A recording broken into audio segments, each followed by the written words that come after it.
The police on the net of the arson attack. Today we are right here in the front of the Capitol building. The political leader. Where is Koga? So the Koga. Media will He's like letter inside in Liberian country. You should keep posted. Who is said to have spent unusually long hours at the Capitol premises on the eve of the quote-unquote arson attack. Why was he not investigated? Why was he not invited to answer questions? Why are you focusing the weight of the strength of an investigative process on members of the opposition? We as civil society are duty-bound to stand for every Liberian citizen requires of political persuasion. And we believe what is unfolding in our country has the propensity to undermine peace and stability and will cripple the fair application of the rule of law.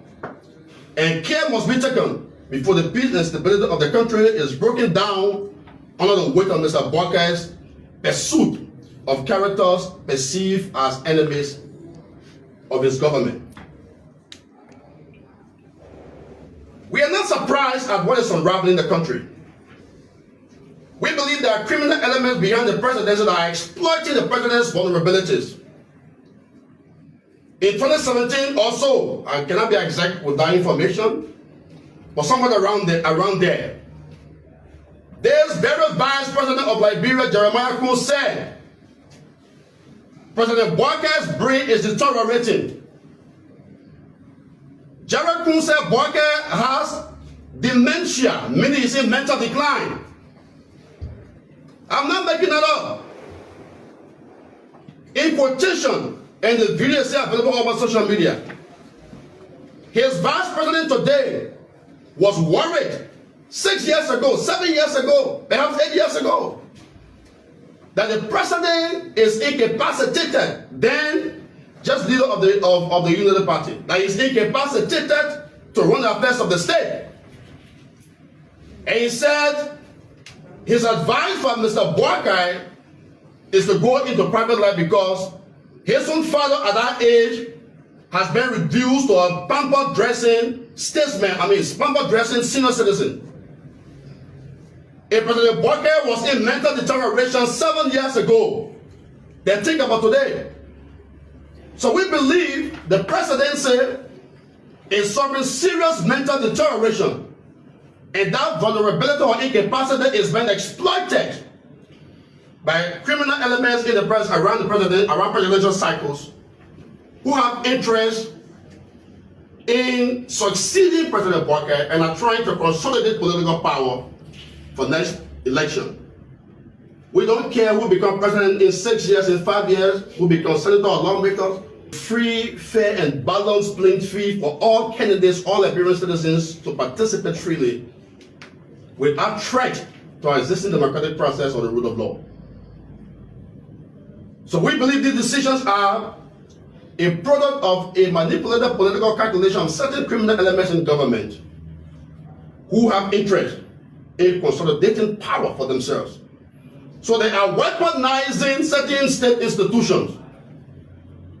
They are weaponizing the legislature today. Richard Kun said on the record that he is a redeemed speaker, meaning he is not a speaker of the people, he is a puppet of the presidency. So the legislature has been weaponized. They've weaponized the NSA. Jeremiah Kun has recruited his kingsmen at the NSA. And they have overflooded that agency where the works are the whims and caprice of the vice presidency. They've weaponized the police force. The police have become an instrument of vengeance against Liberian citizens. So I was not surprised when Scarface, that's how I have quoted him, 1 or 2, Nelson Freeman, also known as Scarface, a notorious police bandit, who said recently, and I can make the video available to the public, that we are not in normal times. We're not at war. We don't have guns. You are violating the rights of Liberian citizens. But yet you come up with this dangerous phrase that these are not normal times. And you are pursuing people that in your view are trying to undermine justice. It is not the place of the police to pursue people who undermine justice. That is the place of the law, of the court system. The police place is to protect life and properties and ensure that in doing so, there will be a fair dispensation of policing across the country that will not target one group above the other.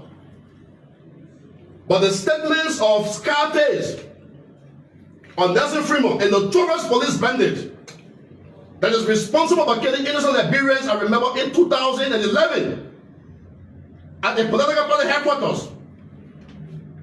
Scarface, who was brutalizing motorbike riders, having them arrested arbitrarily, sitting in their backs, and threatening and breathing fire against innocent citizens, must be stopped.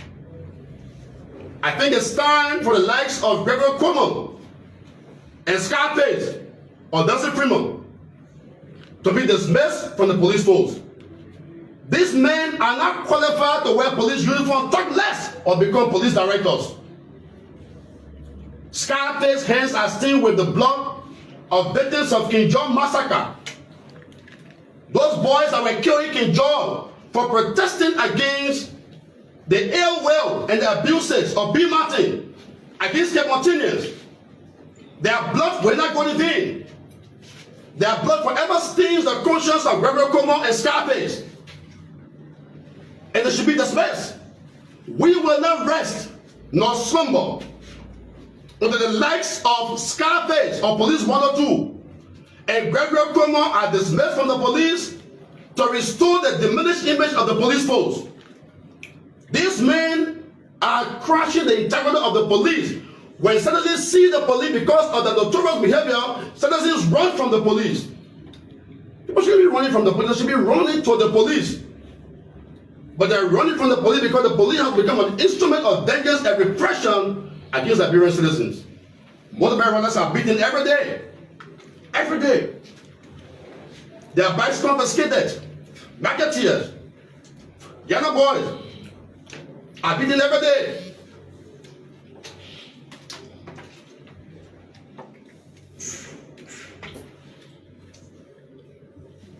We cannot have a situation of this nature and we go silent.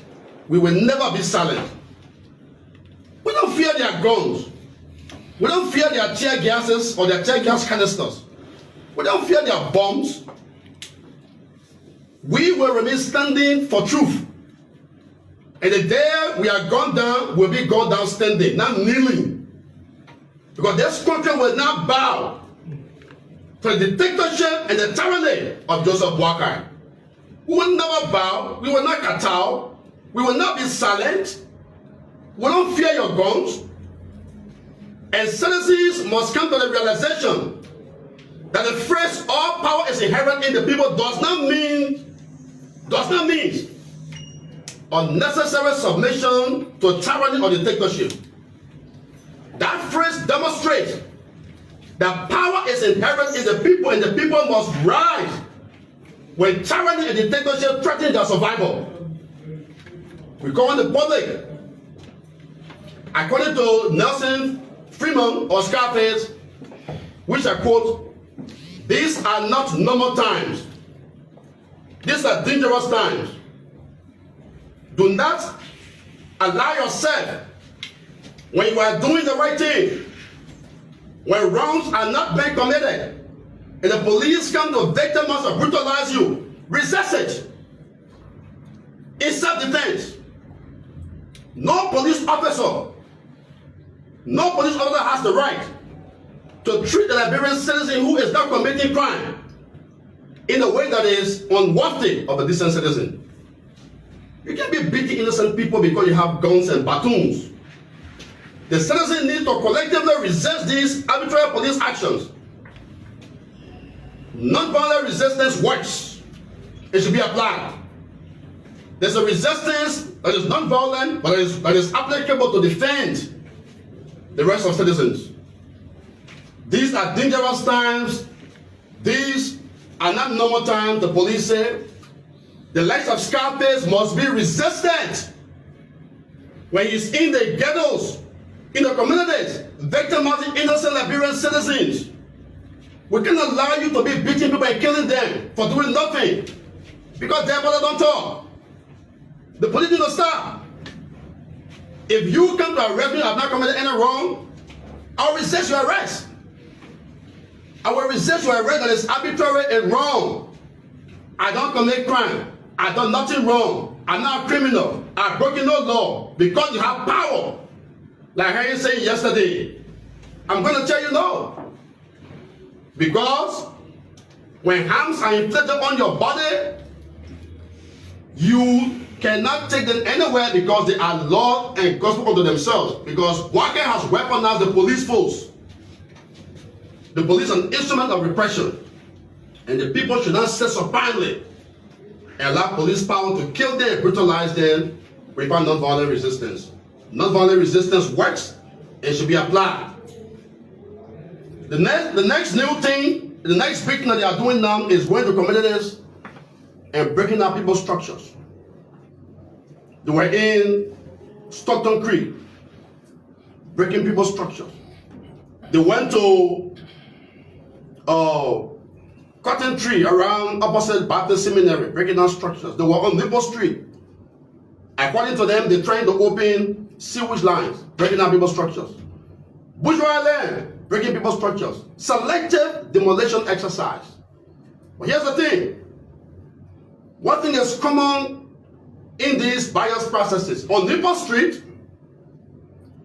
they are breaking down homes of poor people. But the stores of the Lebanese, homes of the Lebanese and the wealthy are left untouched. Pangatown right here, just close to Sten's headquarters. Mr. Boaka said he's building overhead bridge. We celebrate that. We want development. But if properties of citizens of the country fall in alleyway, it is just normal and it is just decent for the government to sit with property owners and have a dialogue and talk about compensation. So many people, they spend a left-up building, 3-bedroom house. Somebody is working for 150, a 7-7, cut taxes 125. It takes them 15-20 years to build a house. And by the time that house is completed, it's only for their children because they're old. You see in 60s, sometimes 70s, some in their 50s. And you come with bulldozers over there and break their structure. It must be met with not violent resistance. Any police officer that are coming with a bulldozer to remove it will be the first to laugh before that bulldozer. Because this is wrong and should not be happening in our country. It's wrong. Having said that, as you know, we are preparing for July 17. And I see all the things police trying to do, scale tactics, intimidate peaceful citizens. It's a worthless venture. We cannot be intimidated. You can't scare me. I'm stronger than you. My result is greater.